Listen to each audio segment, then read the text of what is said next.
नमस्कार मित्रांनो, GSIT सोल्युशनमध्ये आपले सर्वांचे स्वागत आहे। मित्रांनो, आजच्या प्रश्न मालिकेतील आपला पहिला प्रश्न मित्रांनो तुमच्या समोर आहे। तुम्ही कोणत्याही परीक्षेची तयारी करत असू द्या, आरोग्य विभाग, समाज कल्याण, पोलीस कॉन्स्टेबल किंवा लिपिक असेल, GMC असेल, या सर्व भरतींसाठी अतिशय महत्त्वाची प्रश्न मालिका आपली चालू आहे। ही जी लेक्चर सीरीज आहे त्याच्यातील आपला आजचा पहिला प्रश्न पहा काय आहे। इसवी सन 1867 मध्ये मुंबई येथे प्रार्थना समाजाची स्थापना करण्यात आली। खालीलपैकी कोणाचा या समाजाच्या स्थापनेमध्ये सहभाग नव्हता। 1867 मध्ये मुंबई या ठिकाणी जी काय प्रार्थना समाजाची स्थापना झाली त्याच्यामध्ये खालीलपैकी कोणाचा आपल्याला काय होता सहभाग नव्हता असं विचारलेलं आहे। तर आत्माराम पांडुरंग, डॉक्टर रा गो भांडारकर, वामन आबाजी मोडक, नामदार गो कू गोखले। तर याचं करेक्ट आन्सर आहे बघा नामदार गो कू गोखले यांचा त्यामध्ये सहभाग नव्हता। पुढचा प्रश्न मित्रांनो तुमच्या समोर आहे। प्रश्न बघा काय आहे। टिंबटिंब यांनी संस्थेची स्थापना करून कर्मवीर भाऊराव पाटील यांना आपल्या शैक्षणिक कार्याची सुरुवात केली। बघा, टिंबटिंब या संस्थेची स्थापना करून कर्मवीर भाऊराव पाटील यांनी आपल्या शैक्षणिक कार्याची सुरुवात केली। तर रयत शिक्षण संस्था Kale, Dudhgaon Vidyarthi Ashram Dudhgaon, Chhatrapati Shahu boarding Satara, silver jubilee training college Satara. तर याच्यामध्ये करेक्ट आन्सर बघा काय आहे। दूधगाव विद्यार्थी आश्रम दूधगाव या संस्थेची स्थापना करून कर्मवीर भाऊराव पाटील यांनी आपल्या शैक्षणिक कार्याची सुरुवात केली। पुढचा प्रश्न मित्रांनो तुमच्या समोर आहे। खालीलपैकी कोणत्या कार्याचे श्रेय राजश्री शाहू महाराज यांना देता येणार नाही। इथं आपल्याला कार्य दिलेले आहे आणि त्याच्यातील कोणत्या कार्याचे श्रेय छत्रपती राजश्री शाहू महाराज यांना देण्यात येणार नाही असं आपल्याला विचारलेलं आहे। बघा काय आहे। गाव कामगार पाटलांना सेवा प्रशिक्षण देण्यासाठी इसवी सन 1913 मध्ये कोल्हापूरमध्ये पाटील शाळेची सुरुवात केली। इसवी सन 1918 मध्ये खेड्यातील कुलकर्णी वतने जप्त करून त्यांना त्या जागी पगारी तलाट्याची नेमणूक केली। त्याच्यानंतर बघा, क्षात्र जगद्गुरूचे नवे करवीर पीठ निर्माण करून त्यावर सदाशिवराव बेनाडीकर नावाच्या मराठा जातीतील व्यक्तीची नियुक्ती केली। आणि इसवी सन 1920 मध्ये माणगाव येथे अस्पृश्यता निर्मूलन परिषदेत मागासवर्गीयांचे नेतृत्व स्वीकारले। बघा, आणि याचं करेक्ट आन्सर काय आहे। इसवी सन 1920 मध्ये माणगाव येथे अस्पृश्यता निर्मूलन परिषद मागास वंचितांचे नेतृत्व स्वीकारले। याचे श्रेय जे आहे ते श्रेय राजश्री शाहू महाराज यांना देता येणार नाही। पुढचा प्रश्न मित्रांनो तुमच्या समोर आहे। काँग्रेसचे नेतृत्व महात्मा गांधींकडे आल्यानंतर त्यांच्या नेतृत्वामुळे जे सामाजिक व राजकीय परिवर्तन घडून आले त्या संदर्भात खालीलपैकी कोणते विधान गैर लागू होईल। तर विधान बघा काय आहेत। विधान व्यवस्थित वाचायचे। बहुजन समाज फार मोठ्या प्रमाणात काँग्रेसकडे आकर्षला गेला। स्त्रियांना प्रथमच राजकीय चळवळीत प्रत्यक्ष सहभागी झाल्या।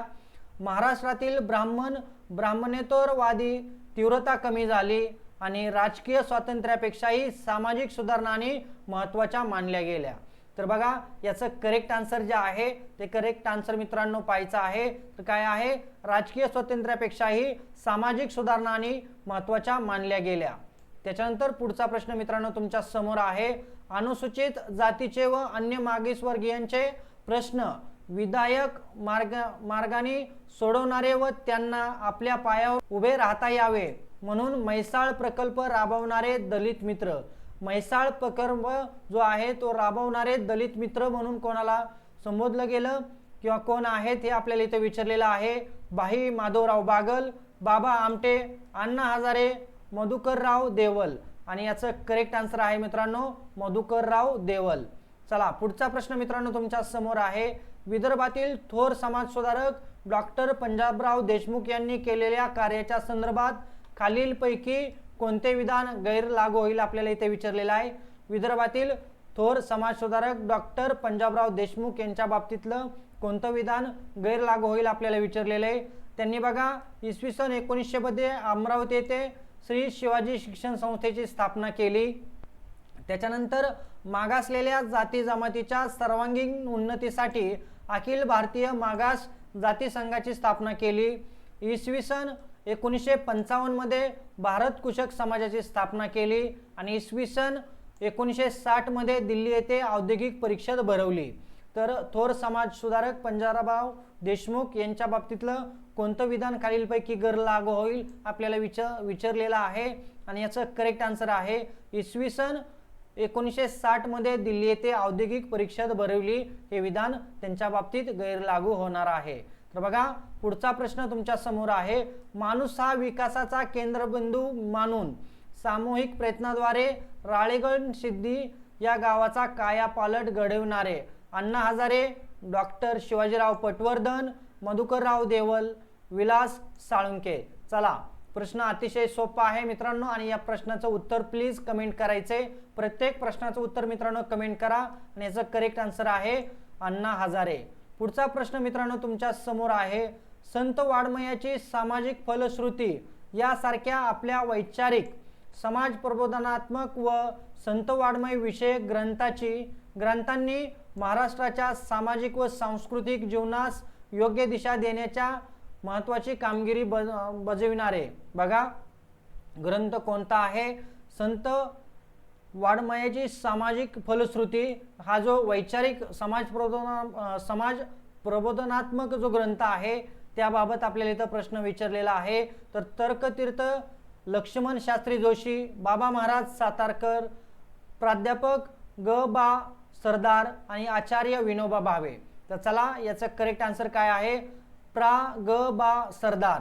काय आहे याचं? प्रा ग बा सरदार हे याचं करेक्ट आन्सर आहे. पुढचा प्रश्न मित्रांनो तुमच्या समोर आहे. खालीलपैकी कोणाच्या बाबतीत उक्ती आणि कृती यामधील विरोधाभास आणि सामाजिक विचार व वैयक्तिक जीवनातील कृती यामधील विसंगती या बाबतीत टीका करण्यास त्यांच्या विरोधकांना वाव मिळाला? तर रा गो भांडरकर, महात्मा फुले, महर्षी कर्वे आणि लोकहितवादी.